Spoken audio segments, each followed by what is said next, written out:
So we're going to start E5 today. Try to get through as many notes as possible because I'm assuming tomorrow will probably be a virtual day. We'll see though. Maybe we'll be wrong.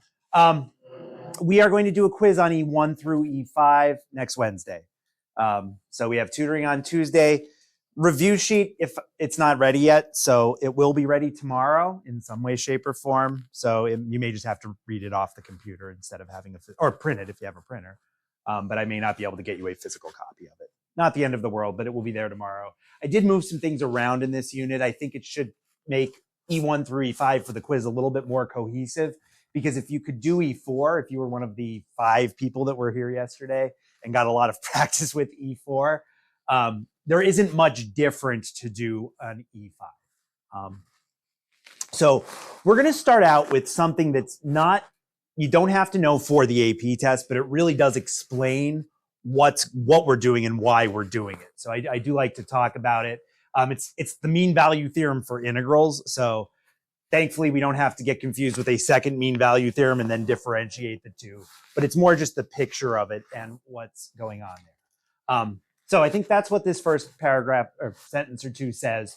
And the mean value theorem for integrals says this. It's not going to make a whole lot of sense until I draw the picture. But if you have a continuous function, then there is some number c. So that sounds a lot like our IVT and our MVT. Such that the integral equals this thing that's definitely not an integral.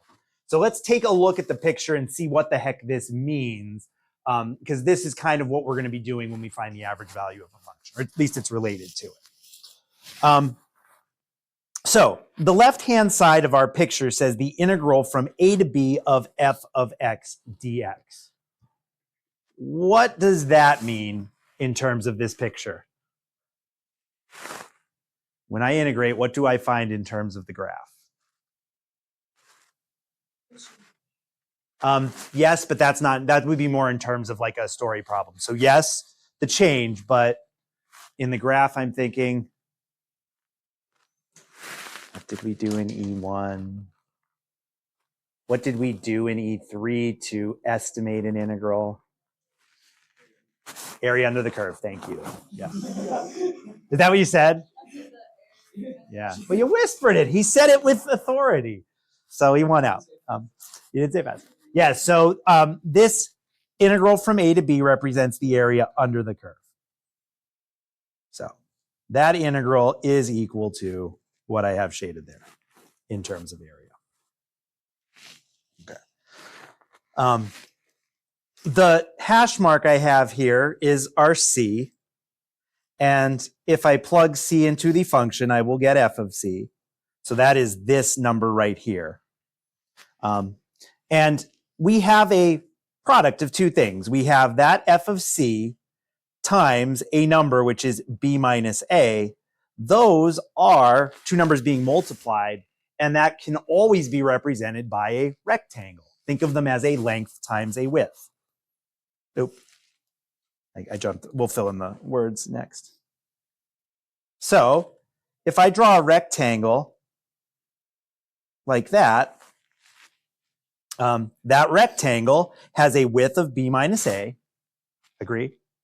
Yep. And a height of c. So its area is the right-hand side of this theorem.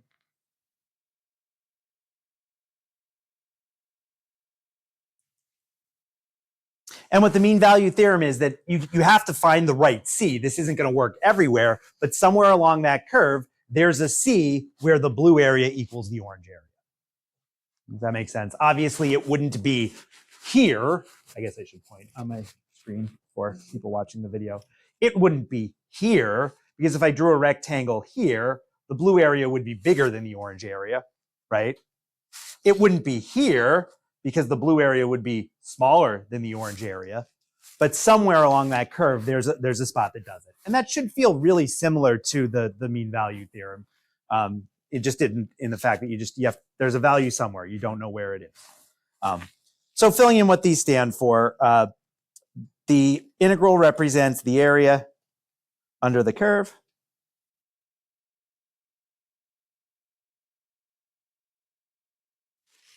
Curve. There we go. And f of c times b minus a represents the area of a rectangle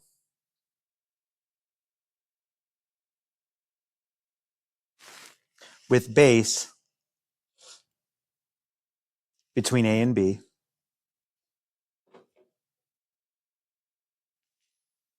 and height some point on the curve.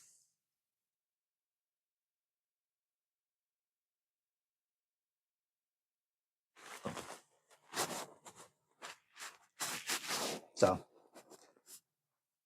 there's a fact you didn't know 5 minutes ago. Function's continuous. You can make that rectangle that has the same area as the curve's area. So although we don't need to know this theorem, the question that we're going to be answering is, what is that f of c? And we are going to call that the average value on the interval. Okay. So basically just, what is that f of c? That's the question we're going to be answering when we do average value. And average value has a really simple formula.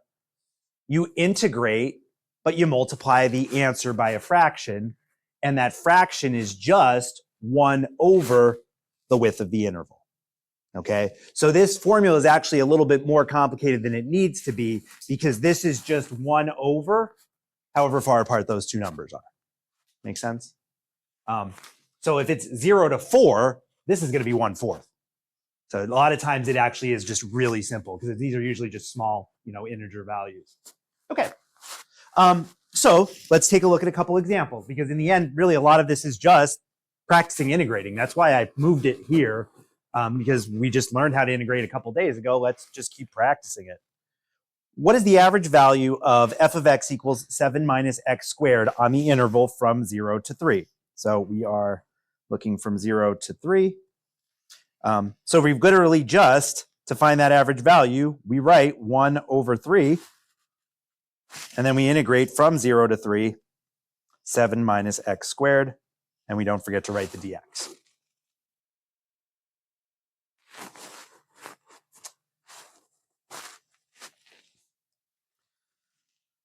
So we'll do our antiderivatives. Antiderivative for 7 is 7x, antiderivative. Antiderivative for x squared is 1/3 x cubed, or x cubed over 3. They're both good. And we will evaluate from 0 to 3. So we end up with 1/3 parentheses minus 1/3 parentheses. But this is just going to be 0, right? Because it's all polynomial. 7 times 0 minus 0 cubed over 3. So really we only have one problem to do, and it looks like it's 21 minus 9. Yep. So it is 4. So that's going to be 1/3 of 12, which equals 4. What we just figured out is that if I took the area under the curve, and I think I have this one set up just to kind of really kind of hash out what we're talking about, that the area under the curve would be that big orange area minus that little small orange area, right? So area under the curve is a little bit weird, because there is such a thing as negative area that takes away from the whole thing. So that's what I mean by area under the curve there. But that area under the curve is the same as this blue area right here, which is 12. And that should make sense, right? Because when we integrated without the 1/3, we got 12. So the orange area under the curve is 12. The part above is a little bit more than 12. And this is that little bit that gets taken away to make it exactly 12. And that's what average value is.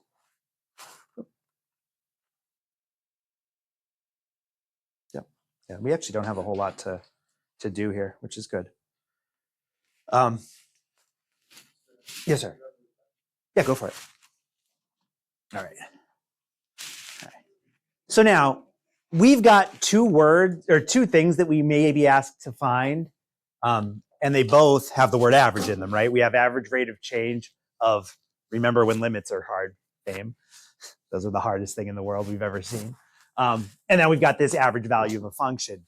And as a matter of fact, they aren't even different, as we're going to see in this example. Morning. You got here fast. Of course. We were updated when you woke up. Nice.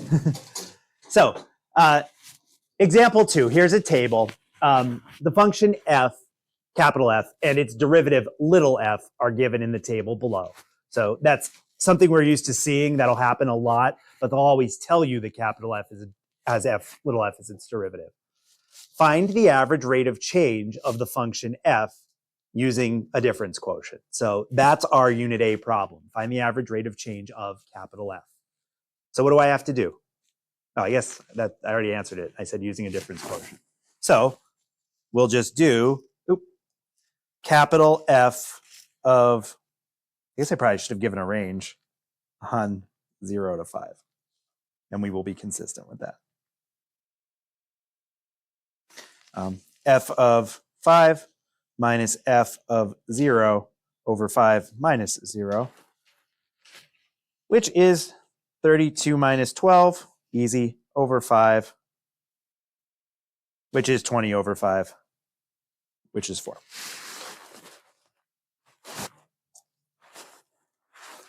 What did I find the average rate of change of? Capital F.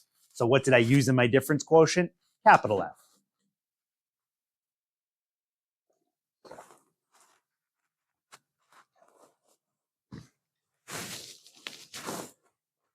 Letter B is here to prove that we're actually just doing the same thing when I ask you to find the average value of a function. But the thing is, it's a different function. Letter A is about capital F. Letter B is about little f. So the average value of the function on 0 to 5 is 1/5 the integral from 0 to 5 of the function we're talking about, which is little f,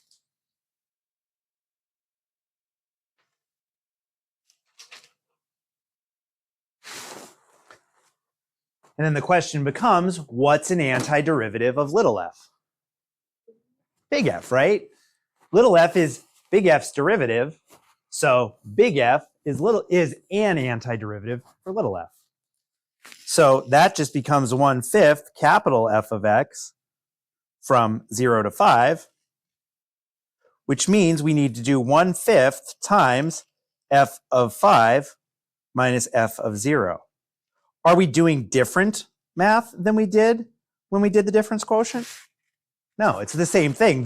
Instead of having a denominator, we have a fraction out front, but it ends up being the same math. So these are the same questions repeated. It's just a different way of asking the question.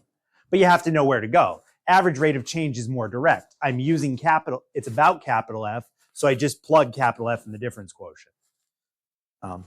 Finding the average value of a function means you need to integrate, but in the end, it ends up just, in this case with the table, being the exact same thing as the difference quotient.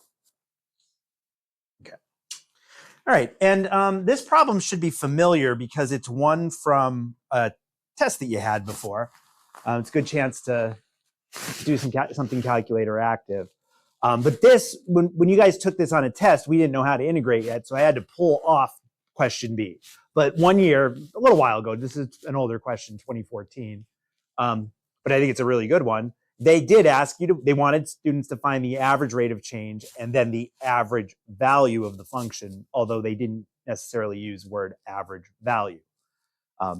So we've got grass clippings in a bin, and we have a function for the actual amount of grass clippings remaining in the bin. So we actually have the function itself, not the derivative.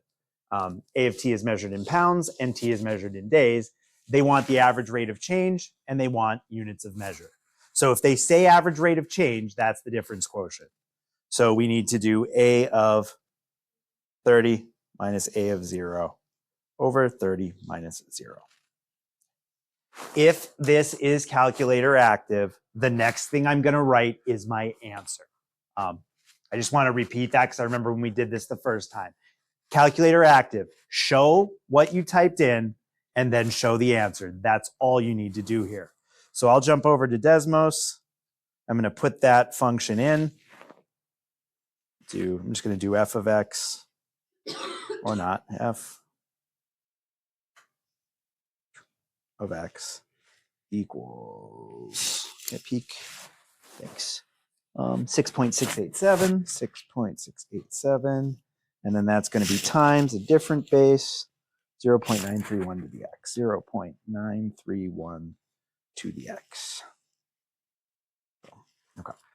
And now in this line, I am going to do exactly what I have on my paper. F of 30 minus f of 0.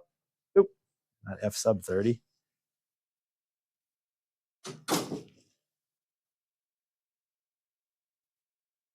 And I'm 30 minus 0 last time I checked is 30, so I'm good to just type 30 in there. Okay. So just kind of to reiterate this, because I felt like, we do a lot without the calculator.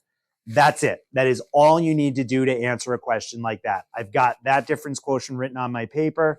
I've got that difference quotient in Desmos. I know the answer. Give them the answer. They get that it's a calculator active problem.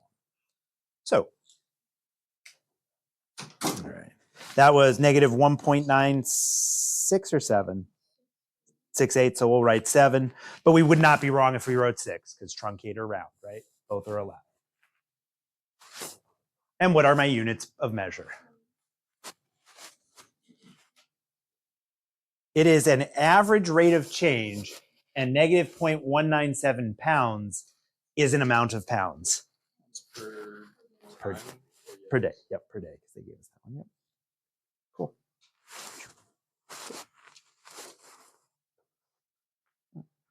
So these grass clippings are decomposing. They're decomposing at an average rate, not the average rate, not an instantaneous rate of negative 0.197 pounds per day.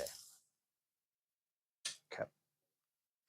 So this was the part that I popped off. This is not the same question, by the way. Like in the previous example, it was 2 ways to ask the same question. This is a different question. Find the time t for which the amount of grass clippings in the bin is equal to the average amount of grass clippings over the interval from 0 to 30. So this is different. The average amount of grass clippings is the average of what our function describes, right? Our function describes how many grass clippings there are in the bin, and we want the average amount of that.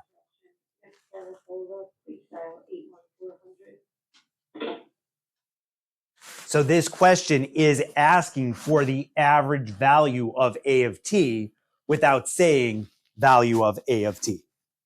Does that make sense? This is the part where it's like reading and interpreting what they're saying in these questions. We are going to have a whole section on this at the end that you guys will love. So keep that in mind. So I just need to use the average value formula. I am going to integrate from 0 to 30. I'm going to preface it with the fraction 1/30. On my work, I'm not even going to bother. I'm not even going to bother writing out the numbers from up top. I am okay to write A of t there. That is perfectly fine. And then I'm just going to go over to Desmos and get my answer. Oh, I'm on the wrong. I can't find it because I need to do it on my laptop, not my. That's what I meant. Yep. All right, so here we go. So I will just do 1 divided by 30. Type int. Delete what I just did because I didn't do it right. 1 over 30, int, from 0 to 30. And A of t. Or f of t, because I used f, that's right. Of x. There we go. dx. And we end up with 2.75.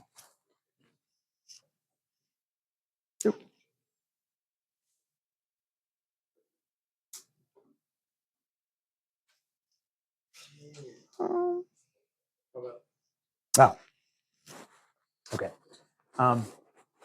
Have I answered their question yet? No, right? I realized that. I was thinking it just asked. I talked through it. And I'm like, average value, but I'm realizing, wait, they asked for something else. So now we need to find the time where the grass clippings is actually equal to that. How do I do that? We just said it equal to A of t.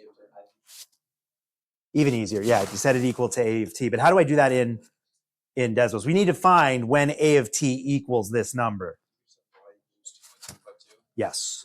So Franklin said just have y equals 2.752, but I wouldn't type that in.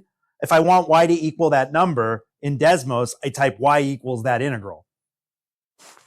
Yep, that's the key because you need to use all that precision. You might not get the same answer. We'll take a look because this is our last example. We'll see what happens if we had just typed in like 2.752. I guess normally I would put 2.753. But the answer to that question is that t equals 12.414 or 415. So let's get our answer written. So I would write A of t equals 2.752. It's okay to not write out all those decimal places there because they'll know if you've got the right answer that you used all those decimal points. T equals, I forgot it already, 12. Thank you, 415. Okay, days. Yep.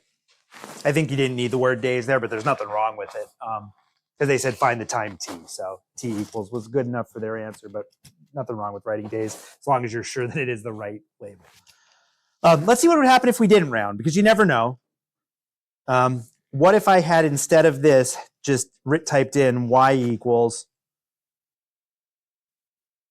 2.752?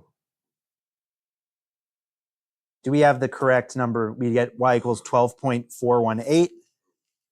And that means we have the wrong answer. So you need to use full precision when you're doing these problems. Yep. So I'm glad that example worked out and it wasn't just, it worked anyway. I might have actually, now had I rounded instead of truncated, I might actually have, we'll see. Let's check what would happen. Because this rounded up to 3, right? Yep. Again, both right answers. But let's see if it was closer to that one. Let's see if that actually gets us the right answer if we still are cooked. 12.413 or 2. And our answer is 415, right? Yeah. So, yep. Oh, so we need 4 decimal places? 3 decimal places, 415. Yep. Yeah. So yeah, always 3 decimal places. You've got to use all of the digits in your intermediate steps. So before you go retyping a number, why not just put y equals in front of it, and then you don't need to retype that number. That way you get the correct answer. Okay. All right, guys. You have about 20 minutes since the Panther period day to maybe even get A5 done. Maybe it's good that I gave everybody an A6. Maybe that's what we're doing tomorrow. Let's see what happens.